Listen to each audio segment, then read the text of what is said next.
Hello বন্ধুরা, welcome to my YouTube channel. তো আজকে আমরা সলভ করবো ক্লাস 10-এর জীবন বিজ্ঞান অর্থাৎ সাঁতরা প্রশ্নের যে নিউ আপডেটে তোমাদের বইটা আছে অর্থাৎ ডাক্তার দুলাল চন্দ্র সাঁতরা বই। এই বইটার আজকে আমরা 3 নম্বর চ্যাপ্টারের অনুশীলনী অর্থাৎ একের কোশ্চেনগুলো সলভ করব। তো এর আগে আমরা 1 নম্বর ও 2 নম্বর চ্যাপ্টার অনুশীলনী কোশ্চেনগুলো সলভ করে নিয়েছি। তো যারা দেখোনি তারা প্লে লিস্টটিকে দেখে নিতে পারো। তো দাদার চ্যানেলে যারা নতুন এসেছো তারা অবশ্যই চ্যানেলটিকে সাবস্ক্রাইব করে নিও। তো আজকে আমরা করবো হচ্ছে 3 নম্বর চ্যাপ্টারের একের অনুশীলনী কোশ্চেন সলভ। তো চলো শুরু করি। তো 3 নম্বর চ্যাপ্টার অর্থাৎ বংশগতি এবং কয়েকটি সাধারণ জিনগত রোগ। তো এই চ্যাপ্টারের আজকে আমরা অনুশীলনের 1 নম্বর কোশ্চেনগুলো সলভ করব। তো তোমরা চলে আসো তোমাদের বইয়েরই 87 অর্থাৎ 87 নম্বর পেজে। দেখো, সবার প্রথমে আমরা অর্থাৎ বহু বিকল্প ভিত্তিক প্রশ্ন অর্থাৎ এমসিকিউ এর কোশ্চেনগুলো সলভ করে নেব। তো প্রথম যে 1 নম্বর কোশ্চেন সেটা কি, বংশগতির জনক বলা হয়, উত্তর হচ্ছে সি দাগ, মেন্ডেল। এবার 2 দাগের কোশ্চেন। 2 দাগের কোশ্চেন কি বলছে, নিচের কোনটি প্রকরণের উদাহরণ, উত্তর হচ্ছে বি দাগ, রোলিং জিপ। এবার চলে আসবো 3 দাগের কোশ্চেন। দেখো 3 দাগের কোশ্চেন কি বলছে, টিটি জিনোটাইপকে কিভাবে প্রকাশ করা হয়, উত্তর হচ্ছে বি অর্থাৎ সংকরায়ন। ঠিক আছে, শঙ্কর লম্বা। তাহলে টিটি জিনোটাইপকে কিভাবে প্রকাশ করা হয়, উত্তর হচ্ছে বি দাগ, শঙ্কর লম্বা। এবার চলে আসবো 4 দাগের কোশ্চেন। দেখো 4 দাগের কোশ্চেন কি বলছে, 4 দাগের কোশ্চেন হচ্ছে একটি শঙ্কর দীর্ঘ টিটি এবং বিশুদ্ধ খর্ব টিটি মটর গাছের পরাগ মিলনে যে বীজ পাওয়া যায় তার থেকে উৎপন্ন মটর গাছগুলি হবে, উত্তর হচ্ছে সি দাগ, 50% দীর্ঘ এবং 50% খর্ব। ঠিক আছে, এবার আমরা চলে যাবো 5 দাগের কোশ্চেন। দেখো 5 দাগের কোশ্চেন কি বলছে, হিমোফিলিয়া বাহক মাতা ও স্বাভাবিক পিতার কন্যা সন্তানদের হিমোফিলিয়া আক্রান্ত হওয়ার সম্ভাবনা হলো, উত্তর হচ্ছে ডি দাগ, 0%। এবারে চলে আসবো 6 দাগের কোশ্চেন। কি বলছে, দুটি শঙ্কর লম্বা কালো গিনিপিগের মধ্যে সংকরণ ঘটানো হলে প্রথম অপত্যজনুতে F1 শঙ্কর কালো গিনিপিগ কতগুলি হবে, উত্তর হচ্ছে সি দাগ অর্থাৎ 75%। ঠিক আছে, এবার চলে আসবো 7 দাগের কোশ্চেন। দেখো 7 দাগের কোশ্চেন কি বলছে, স্ত্রীলোকের লিঙ্গ নির্ধারক ক্রোমোজোম কোনটি, উত্তর হচ্ছে বি দাগ, XX। এবার চলে আসবো 8 দাগের কোশ্চেন। দেখো 8 দাগের কোশ্চেন কি বলছে, ক্রোমোজোমে জিনের যে স্থান নির্দিষ্ট থাকে তাকে বলে, উত্তর হচ্ছে ডি দাগ, লোকাস। এবার চলে আসবো 9 দাগের কোশ্চেন। দেখো 9 দাগের কোশ্চেন কি বলছে, কালো বর্ণ ও অমসৃণ লোমযুক্ত গিনিপিগের জিনোটাইপ শনাক্ত করো, উত্তর হচ্ছে এ দাগ, BBRR, BBRR। ঠিক আছে, এবার চলে আসবো নেক্সট কোশ্চেন অর্থাৎ 10 দাগের কোশ্চেন। কি বলছে, মেন্ডেল নির্বাচিত মটর গাছের মোট কত জোড়া বৈশিষ্ট্য কি ছিল, উত্তর হচ্ছে সি দাগ, 7 জোড়া। এবারে দেখো 11 দাগের কোশ্চেন। কি বলছে, মেন্ডেলের স্বাধীন সঞ্চারণের সূত্রটি কোন পরীক্ষা থেকে প্রাপ্ত, উত্তর হচ্ছে বি দাগ, দ্বিসংকর জনন। এবার চলে আসবো 12 দাগের কোশ্চেন। কি বলছে, সন্ধ্যামালতির বিশুদ্ধ লাল ফুলওয়ালা গাছের সঙ্গে বিশুদ্ধ সাদা ফুলওয়ালা গাছের পরাগযোগ ঘটানো হলে যদি কোনো গুণটি প্রকট না হয় তাহলে F1 লাল ও সাদা ফুলের জিনোটাইপ অনুপাত কি হবে, উত্তর হচ্ছে সি দাগ, কি 1:2:1। এবার চলে আসবো 13 দাগের কোশ্চেন। দেখো 13 দাগের কোশ্চেন কি বলছে, মেন্ডেলের প্রথম সূত্রটি হলো, উত্তর হচ্ছে সি দাগ, কি পৃথক ভবনের সূত্র। এবার চলে আসবো 14 দাগের কোশ্চেন। 14 দাগের কোশ্চেন কি বলছে, ক্রোমোজোমের যে স্থানে জিন অবস্থান করে তাকে বলে, উত্তর হচ্ছে এ দাগ, লোকাস। এবার চলে আসবো 15 দাগের কোশ্চেন। দেখো 15 দাগের কোশ্চেন কি বলছে, হিমোফিলিক পুত্র ও স্বাভাবিক কন্যা রয়েছে এমন পিতামাতার সম্ভাব্য জিনোটাইপ কি কি হতে পারে তা নিচের গুলি থেকে নির্ধারণ করো। ঠিক আছে, উত্তর হচ্ছে এ দাগ, এইচ ছোট তেরেস। ঠিক আছে, এবার চলে আসবো 16 দাগের কোশ্চেন। দেখো 16 দাগের কোশ্চেন কি বলছে, নিচের কোন দুটি জিনোটাইপ মটর গাছের কুঞ্চিত হলুদ ফিনোটাইপের জন্য দায়ী তা বাছাই করো, উত্তর হচ্ছে ডি দাগ, ছোট তেরার বড় তরয় ও ছোট তেরার বড় তরয়। এবার চলে আসবো 17 দাগের কোশ্চেন। দেখো 17 দাগের কোশ্চেন কি বলছে, মেন্ডেলের 7 জোড়া বিপরীতধর্মী বৈশিষ্ট্যের মধ্যে কোনটি প্রকট গুণ ছিল, উত্তর হচ্ছে ডি দাগ, কি বেগুনি ফুল। এবার চলে আসবো 18 দাগের কোশ্চেন। দেখো 18 দাগের কোশ্চেন কি বলছে, মটর গাছের নিম্নলিখিত বৈশিষ্ট্যগুলির মধ্যে প্রচ্ছন্ন বৈশিষ্ট্যটি হলো, উত্তর হচ্ছে এ দাগ, কুঞ্চিত বীজ। ঠিক আছে, তাহলে উত্তরটা কি বললাম, কুঞ্চিত বীজ। এবার চলে আসবো 19 দাগের কোশ্চেন। দেখো 19 দাগের কোশ্চেন কি বলছে, বড়তর ওয়াই ছোটতর ওয়াই বড়তর আর ছোটতর আর জেনোটাইপযুক্ত মটর গাছ থেকে কত রকমের গ্যামেট উৎপন্ন হয়, উত্তর হচ্ছে বি দাগ, কি 4। এবার চলে আসবো 20 দাগের কোশ্চেন। দেখো 20 দাগের কোশ্চেন কি বলছে, মানুষের অটোজমে থাকা জিন দ্বারা নিচের কোনটি নিয়ন্ত্রিত হয় না, উত্তর হচ্ছে বি দাগ, হিমোফিলিয়া। এবার আমরা চলে আসবো নেক্সট।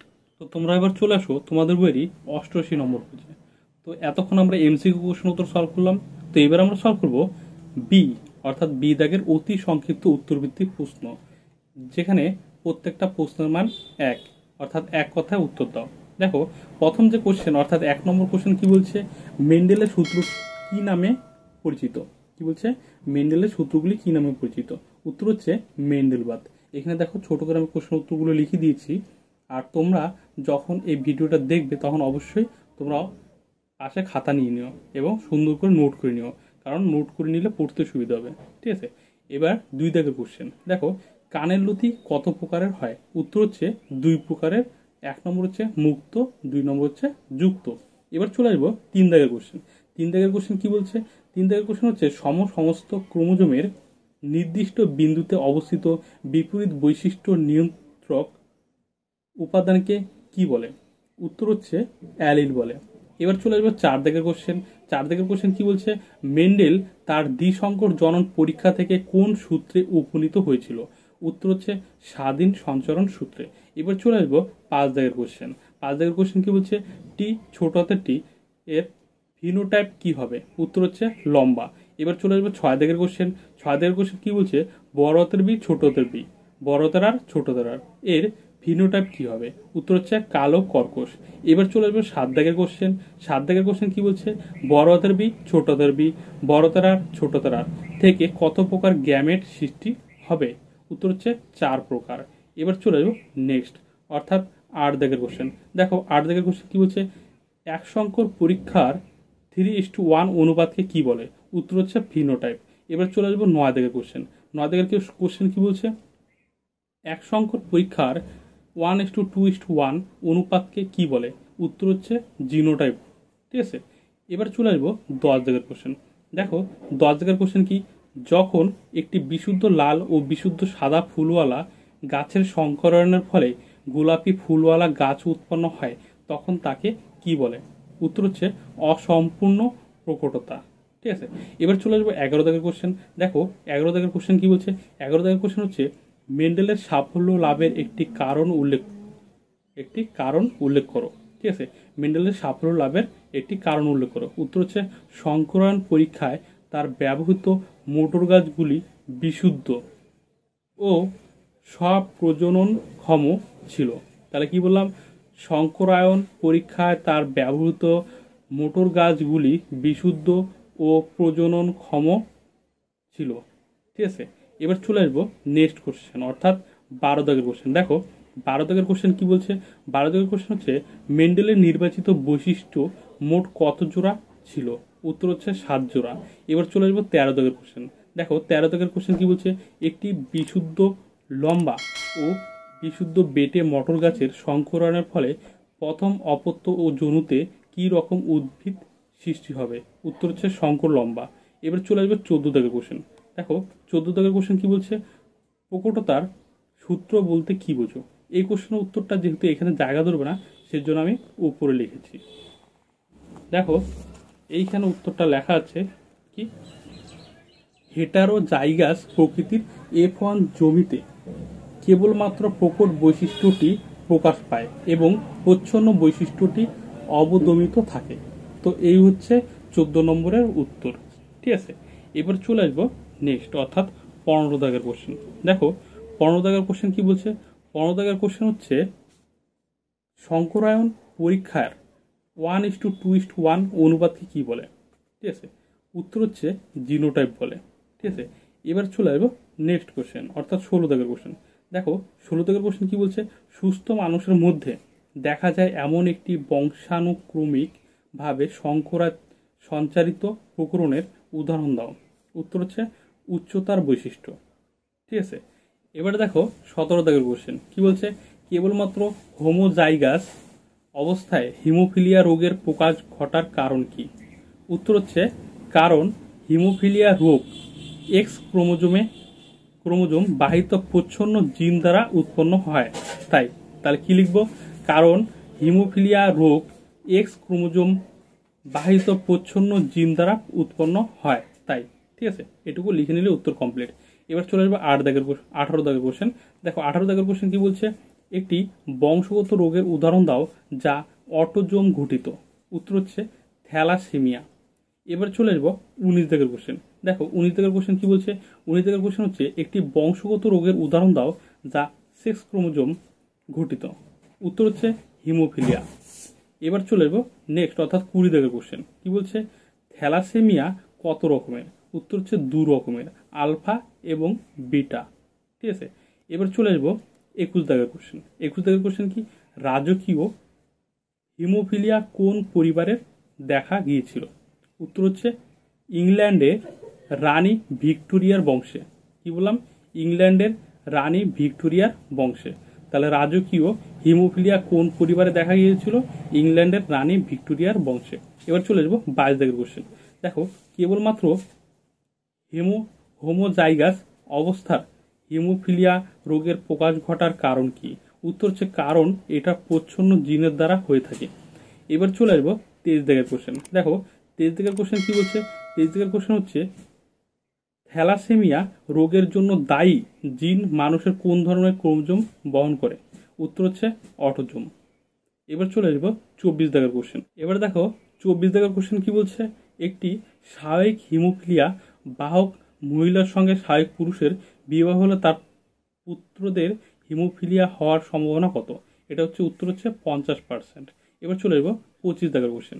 দেখো 25 দাগের কোশ্চেন কি বলছে, দ্বিসংকর জনন পরীক্ষায় F2 যৌনুতে উৎপন্ন সংকর উদ্ভিদ YYRR থেকে সকল সম্ভাব্য গ্যামেটগুলি কি কি হতে পারে?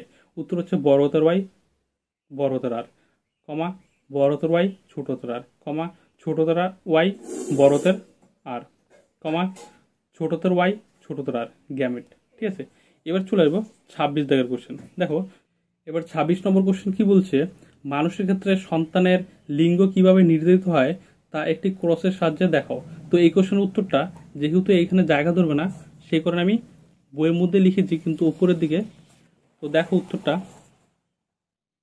এইভাবে যেভাবে লেখা আছে 26 নম্বর উত্তরটা, এখানে 26 নম্বর দাগ নম্বর দিয়ে দিয়েছি। দেখো এইখানে উপরে এইখানে লিখতে হবে পিতা, তারপর এখানে লিখতে হবে 2a প্লাস XY। ঠিক আছে, এইখানে লিখতে হবে হচ্ছে মাতা, এখানে লিখতে হবে 2a প্লাস XX। ঠিক আছে, নিচে লিখতে হবে a প্লাস X আর এই পাশে লিখতে হবে a plus X a plus Y, এটা হচ্ছে গ্যামেট। ঠিক আছে, আর এইখানে অ্যারো চিহ্ন দিয়ে লিখতে হবে 2a প্লাস XX আর এখানে লিখতে হবে 2a প্লাস XY, অর্থাৎ 2a প্লাস XY অর্থাৎ কি পুত্র সন্তান, আর হচ্ছে 2a প্লাস XX অর্থাৎ কন্যা সন্তান। ঠিক আছে, এইখানে এই ছকটার মধ্যে যেইভাবে লেখা আছে ঠিক এইভাবেই উত্তরটা লিখে নেবে। ঠিক আছে, তো এটা হচ্ছে 26 নম্বরের কোশ্চেন উত্তর। তো এবার আমরা সলভ করবো 27 নম্বর। এবারে দেখো 27 নম্বর কোশ্চেন কি বলছে, মেন্ডেলের সূত্রের প্রথম একটি ব্যতিক্রম লেখো। উত্তর হচ্ছে অসম্পূর্ণ প্রকটতা। এবার 28 নম্বর কোশ্চেন কি বলছে, কোন রোগকে ক্রিসমাস ডিজিজ বলে? উত্তর হচ্ছে হিমোফিলিয়া বি। এবার আমাদের সলভ হয়ে গেলো এক কথায় অর্থাৎ অতি সংক্ষিপ্ত উত্তরভিত্তিক প্রশ্ন। তো এবার আমরা সলভ করব শূন্যস্থান পূরণ করো। দেখো শূন্যস্থান পূরণ করো অর্থাৎ 29 নম্বর কোশ্চেন থেকে শুরু হয়েছে। তো এখানে ফার্স্ট কোশ্চেন যেটা আছে সেটা কি, 29 নম্বর কোশ্চেন ড্যাশ বংশগতির জনক? উত্তর হচ্ছে মেন্ডেল। এবার 30 দাগের কোশ্চেন কি, স্বাধীন সঞ্চারণ সূত্র মেন্ডেলের ড্যাশ সূত্র? উত্তর হচ্ছে দ্বিতীয় সূত্র। 31 নম্বর কোশ্চেন কি বলছে, ড্যাশ হলো একটি লিঙ্গ সংযোজিত জিন দ্বারা সৃষ্ট রোগ? উত্তর হচ্ছে হিমোফিলিয়া। এবার আমরা চলে আসবো 32 অর্থাৎ 32 নম্বর কোশ্চেন। দেখো 32 নম্বর কোশ্চেন কি বলছে, ড্যাশ ফুলে অসম্পূর্ণ প্রকটতা দেখা যায়? উত্তর হচ্ছে সন্ধ্যামালতি। এবার 33 নম্বর কোশ্চেন কি বলছে, একটি প্রজাতিভুক্ত কিন্তু জিনগতভাবে ভিন্ন দুটি জীবের মধ্যে যৌন জনন পদ্ধতিকে ড্যাশ বলে? উত্তর হচ্ছে সংকরায়ন। ঠিক আছে। এবার চলে আসবো 34 নম্বর কোশ্চেন। দেখো 34 নম্বর কোশ্চেন কি বলছে, মানুষের পপুলেশনে এক্স ক্রোমোজোম বাহিত প্রচ্ছন্ন জিন ঘটিত রোগ হলো ড্যাশ, উত্তর হচ্ছে হিমোফিলিয়া। এবার আমরা চলে আসবো নেক্সট। এবার দেখো 35 নম্বর কোশ্চেন কি বলছে, লিঙ্কেজ হলো মেন্ডেলের ড্যাশ সূত্রের ব্যতিক্রম, উত্তর হচ্ছে দ্বিতীয়। 36 নম্বর কোশ্চেন কি বলছে, ওয়াই ক্রোমোজোম উপস্থিত জিনগুলি ড্যাশ বলে, উত্তর হচ্ছে হোল্যান্ড্রিক জিন। ঠিক আছে, তাহলে কি বললাম, ওয়াই ক্রোমোজোম উপস্থিত জিনগুলি ড্যাশ বলে, উত্তর হচ্ছে হোল্যান্ড্রিক জিন। ঠিক আছে, হয় ওকার, লয় জফলায় আকার, নয় ডয় রফলায় রশ্মি ক, হোল্যান্ড্রিক জিন, বর্গীর জয় রশ্মি ন জিন। ঠিক আছে, এবার এই কোশ্চেনগুলো আমাদের সলভ হয়ে গেলো, অর্থাৎ আমরা সলভ করলাম এমসিকিউ আর হচ্ছে অতি সংক্ষিপ্ত উত্তরভিত্তিক প্রশ্ন আর শূন্যস্থানে। এবার আমরা সলভ করব সত্য মিথ্যা, অর্থাৎ সত্য অর্থাৎ টি অর্থাৎ ট্রু, আর হচ্ছে মিথ্যা অর্থাৎ এপ অর্থাৎ ফলস। ঠিক আছে, এবার সত্য মিথ্যা আমাদের নির্ধারণ করতে হবে। দেখো প্রথম কোশ্চেন অর্থাৎ 37 নম্বর কোশ্চেন কি বলছে, হিমোফিলিয়া রোগে রক্ততঞ্জন ঘটে না, উত্তর হচ্ছে সত্য। এবার 38 নম্বর কোশ্চেন কি বলছে, মানুষের ডিম্বাণুতে লিঙ্গ নির্ধারক একজোড়া সেক্স ক্রোমোজোম থাকে, উত্তর হচ্ছে সত্য। এবার 39 নম্বর কোশ্চেন কি বলছে, মেন্ডেল তার বংশগতি সংক্রান্ত পরীক্ষাগুলি বর্ণনায় জিন শব্দটি ব্যবহার করেছিলেন, উত্তর হচ্ছে সত্য। ঠিক আছে, এবার 40 নম্বর কোশ্চেন। দেখো 40 নম্বর কোশ্চেন কি বলছে, গোলাকার বীজ প্রকট বৈশিষ্ট্য, উত্তর হচ্ছে সত্য। এবার 41 নম্বর কোশ্চেন, মেন্ডেল মটর গাছের এক সংকট পরীক্ষায় প্রথম অপত্য জনুতে 75% বিশুদ্ধ লম্বা মটর গাছ পেয়েছিলেন, উত্তর হচ্ছে সত্য। এবার 42 নম্বর কোশ্চেন, বিবিআরআর হলো হোমোজাইগোট। ঠিক আছে, উত্তর হচ্ছে সত্য। এবার 43 নম্বর কোশ্চেন। দেখো 43 নম্বর কোশ্চেন কি বলছে, 43 নম্বর কোশ্চেন হচ্ছে অসম্পূর্ণ প্রকটতার ফিনোটাইপ, অসম্পূর্ণ প্রকটতার ফিনোটাইপ ও জিনোটাইপ অনুপাত একই হয়, উত্তর হচ্ছে সত্য। ঠিক আছে, এবার আমরা চলে আসবো কি, প্রথম জোড়াটির সম্পর্ক বুঝে দ্বিতীয় জোড়াটি, অর্থাৎ প্রথম জোড়াটির সম্পর্ক বুঝতে হবে, বুঝে দ্বিতীয় জোড়াটির শূন্যস্থানে উপযুক্ত শব্দ বসাতে হবে। ঠিক আছে, সেটা এখানে বলছে, প্রথম জোড়াটির সম্পর্ক বুঝে দ্বিতীয় জোড়াটির শূন্যস্থানে উপযুক্ত শব্দ বসাও। ঠিক আছে, তাহলে কি বললাম, প্রথম জোড়াটির সম্পর্ক বুঝতে হবে, তারপর বুঝে নিয়ে দ্বিতীয় জোড়াটির শূন্যস্থানে উপযুক্ত শব্দ বসাতে হবে। যেরকম দেখো 44 নম্বর কোশ্চেন কি বলছে, 44 নম্বর কোশ্চেন হচ্ছে, মানুষের ক্রোমোজোম 2n সমান যদি 46 হয়, তাহলে মটরের ক্রোমোজোম কি হবে, 2n সমান 14 হবে। ঠিক আছে, তাহলে শূন্যস্থানে লিখতে হবে 2n = 14। এবার 45 নম্বর কোশ্চেন কি বলছে, কাণ্ডের দৈর্ঘ্য যদি বেটে হয়, তাহলে ফুলের অবস্থান কি হবে, কাক্ষিক হবে। ঠিক আছে, তাহলে শূন্যস্থানে লিখতে হবে কাক্ষিক। এবার আমরা চলে আসবো বীজ দৃষ্টি শব্দটি বেছে লেখো। ঠিক আছে, অর্থাৎ এইখানের মধ্যে যেটা আলাদা সেটা লিখতে বলছে। ঠিক আছে, তাহলে সেক্স ক্রোমোজোম অর্থাৎ 46 নম্বর দেওয়া আছে যে সেক্স ক্রোমোজোম, অ্যালোজোম আর হচ্ছে অটোজোম, হেটেরোজোম, এর মধ্যে কোনটা আলাদা, কোনটা বীজদৃশ, অটোজোম। ঠিক আছে, এবার 47 নম্বর কোয়েশ্চেন কি বলছে, এ এ বিবি সিসি আর হচ্ছে জিনোটাইপ, এর মধ্যে কোনটা, এ এ হচ্ছে বীজদৃশ। ঠিক আছে, অর্থাৎ আলাদা। ঠিক আছে, এবার আমরা চলে আসবো নিচের, অর্থাৎ নিচের 4টি বিষয়ের মধ্যে 3টি বিষয় একটি বিষয়ের অন্তর্গত, তা চিহ্নিত করো। ঠিক আছে, 3টি বিষয় একটা বিষয়ের অন্তর্গত, সেটা চিহ্নিত করতে হবে, অর্থাৎ 3টে বিষয় একটার মধ্যে আছে, সেটাকে চিহ্নিত করতে হবে। ঠিক আছে, তাহলে 48 নম্বর দেখো, পৃথক ভবন সূত্র, মেন্ডেলবাদ, স্বাধীন বিন্যাস সূত্র আর হচ্ছে প্রকটতা সূত্র। এইখানে মেন্ডেলবাদ হচ্ছে অ্যান্সার, অর্থাৎ পৃথক ভবন সূত্র, স্বাধীন বিন্যাস সূত্র আর হচ্ছে প্রকটতা সূত্র, এই সবকটা হচ্ছে মেন্ডেলবাদের। ঠিক আছে, তাই মেন্ডেলবাদ হচ্ছে অ্যান্সার। এবার চলে আসবো 49 নম্বর। দেখো, গোলাপি ফুল অসম্পূর্ণ প্রকটতা 1:2:1, সন্ধ্যামালতী, উত্তর হচ্ছে অসম্পূর্ণ প্রকটতা। ঠিক আছে, তাহলে গোলাপি ফুল 1:2:1 আর হচ্ছে সন্ধ্যামালতী, সবকটা হচ্ছে অসম্পূর্ণ প্রকটতার অন্তর্গত। এবার আমরা চলে আসবো বাম স্তম্ভের সঙ্গে ডান স্তম্ভ মেলাও। দেখো, বাম স্তম্ভ এখানে দেওয়া আছে আর এই পাশে ডান স্তম্ভ দেওয়া আছে। এবার বাম স্তম্ভে 1 নম্বর কি দেওয়া আছে, পৃথক ভবনের সূত্র। তো পৃথক ভবনের সূত্র হচ্ছে সি দাগ, অর্থাৎ মেন্ডেলের প্রথম সূত্র। এবার 2 দাগে কি বলছে, 9:3:3:1, এটা হচ্ছে এ দাগ, অর্থাৎ জিনোটাইপ অনুপাত। ঠিক ঠিক আছে। এবার 3 নম্বর কি বলছে, গোলাপি ফুল, এটা হচ্ছে বিদাক অর্থাৎ অসম্পূর্ণ প্রকটতা। ঠিক আছে। তো এই ছিল আজকে 3 নম্বর চ্যাপ্টারের 1-এর কোশ্চেনগুলো সলভ। তো ভিডিওটা ভালো লাগলে অবশ্যই লাইক, কমেন্ট এবং শেয়ার করে দিও। আর দাদার চ্যানেলে যারা নতুন এসেছো তারা অবশ্যই চ্যানেলটিকে সাবস্ক্রাইব করে নিও। তো আমাদের দেখা হচ্ছে নেক্সট ভিডিওতে। Thank you.